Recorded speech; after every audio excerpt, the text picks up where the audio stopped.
Selamat pagi semuanya.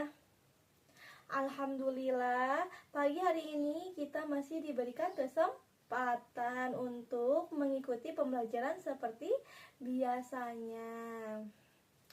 Baik, Ibu harap pagi hari ini kalian dapat mengikuti pembelajaran dengan baik dan semangat ya.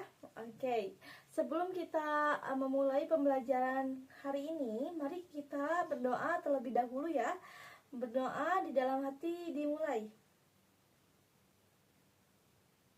Berdoa selesai. Baik, sekarang Ibu akan mengabsen terlebih dahulu ya.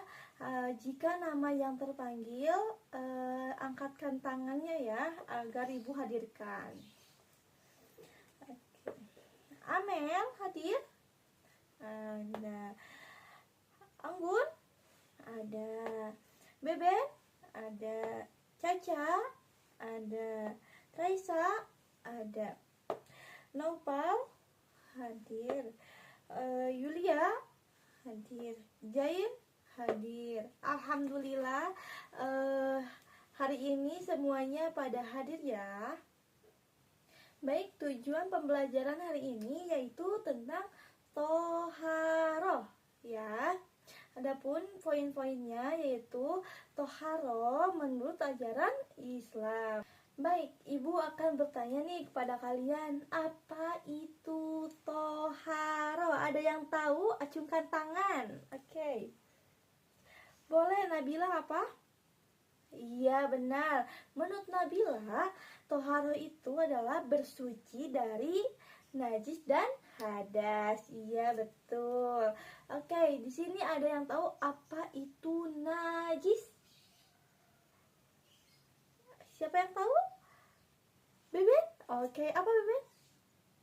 Iya, betul. Menurut Beben, najis itu adalah kotoran yang menjadi sebab terhalangnya seseorang untuk beribadah kepada Allah Subhanahu wa Ta'ala.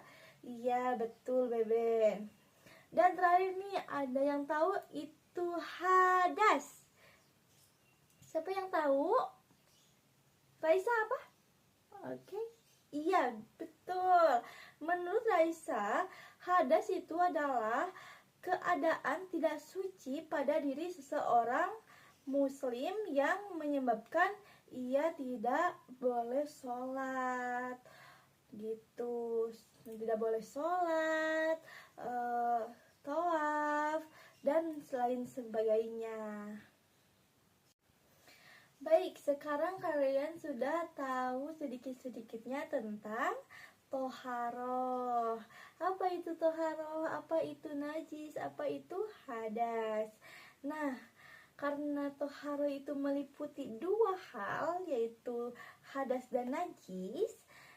Nah, toharoh dari najis itu yang dimaksud adalah membersihkan sesuatu dari najis.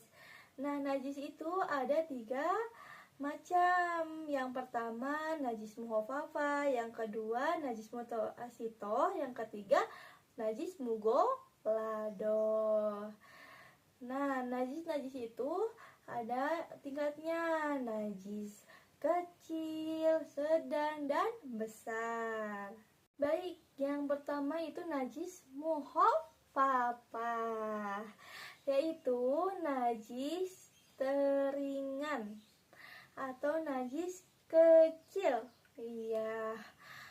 Nah, seperti contoh najisnya itu kencingnya bayi laki-laki yang belum berumur 2 tahun dan belum memakan apapun selain ASI dari ibunya. Nah, cara untuk menyucikan atau membersihkan najis itu sangat mudah juga. Cukup mencipratkan air atau mengelap air ke permukaan yang terkena najis. Nah, yang kedua itu ada najis mutawassithah. Nah, najis ini tergolong dari najis sedang atau tengah-tengah ya. Nah, contoh dari najis ini yaitu seperti darah, nanah, air kencing, tinja, bangkai binatang, dan lain-lainnya. Nah, di sini juga najis mutawasito itu terbagi menjadi dua macam, yaitu najis hukmiyah dan najis ainiyah. Nah, dari najis mutawasito dibagi dua macam, yaitu najis ainiyah dan najis hukmiyah. Nah, najis hukmiyah itu adalah najis yang diyakini adanya tetapi tidak nyata atau tidak berzat atau baunya atau rasanya. Namun cara menyucikan najis ini cukup dengan mengalirkan air kepada benda yang terkena najis. Nah, najis mutawasito ini yang kedua yaitu najis ainiyah. Nah, najis ini itu yang tampak wujudnya atau tampak zatnya dan bisa diketahui melalui baunya maupun rasanya. Dan cara menyucikan najis ainiyah ini cukup dengan menghilangkan zatnya, rasanya, warnanya, dan baunya dengan menggunakan air suci atau air bersih ya. Nah, yang ketiga itu najis mughalladah. Nah, najis ini yang termasuk atau tergolong kepada najis yang paling berat dikarenakan najis ini bersumber dari anjing dan babi. Nah, cara untuk menyucikan najis ini pun melalui beberapa tahapan, yaitu dengan membasuh sebanyak 7 kali, 1 kali diantaranya menggunakan air yang dicampurkan dengan tanah. Nah, itu adalah 3 macam najis: najis kecil, najis sedang, najis besar, atau itunya najis mukhafafah, najis mutawasito, dan najis mughalladah. Nah, karena sekarang kalian sudah tahu apa macam-macam najis dan cara menyucikan najis. Dan sekarang bagaimana sih cara menyucikan dari hadas? Nah, di sini pun hadas terbagi menjadi 2, hadas kecil dan hadas besar. Nah, karena hadas itu terbagi 2 golongan, yaitu hadas besar dan hadas kecil.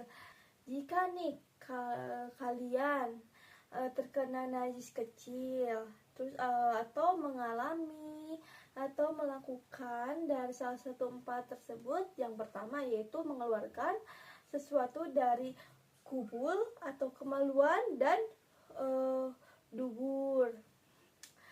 Yang ketiga, hilangnya akal atau tidur. Yang ketiga, bersentuhnya kulit laki-laki dan perempuan yang bukan mahramnya. Yang keempat yaitu menyentuh kubul dan dubur menggunakan telapak tangan. Nah, bagaimana sih cara menyucikannya dari hadas kecil ini? Cara menyucikan dari hadas kecil ini itu cukup dengan berwudu seperti itu. Dan bagaimana dengan hadas besar? Nah, jika kalian terkena hadas besar atau mengalami atau melakukan dari salah satu ke 6 tersebut, yang pertama yaitu berhubungan badan antara suami istri. Yang kedua, mengeluarkan air mani. Yang ketiga, haid. Yang keempat, melahirkan. Yang kelima, nifas. Yang keenam, meninggal. Nah, cara menyucikan dari hadas besar ini kayak gimana?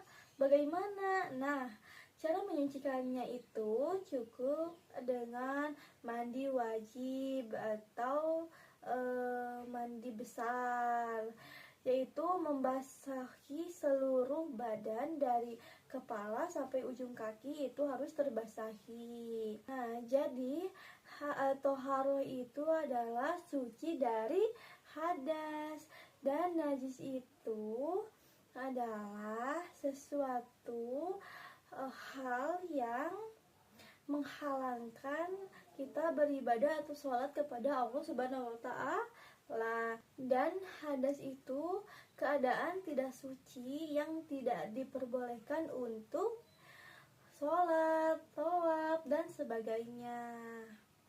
Nah, kan najis pun tergolong menjadi tiga macam, yaitu najis mukhafafah, najis mutawasito, najis mughalladho.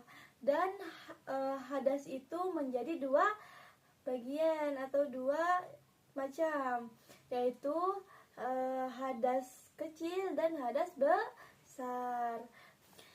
Baik, karena waktu ibu sudah habis, ibu akan mengasih tugas di LKS, ada halaman 120, tolong kerjakan ya, latihan 2, masih dari pembelajaran tentang toharoh ya, nanti minggu depan dikumpulkan. Akhirul kalam, wassalamualaikum warahmatullahi wabarakatuh.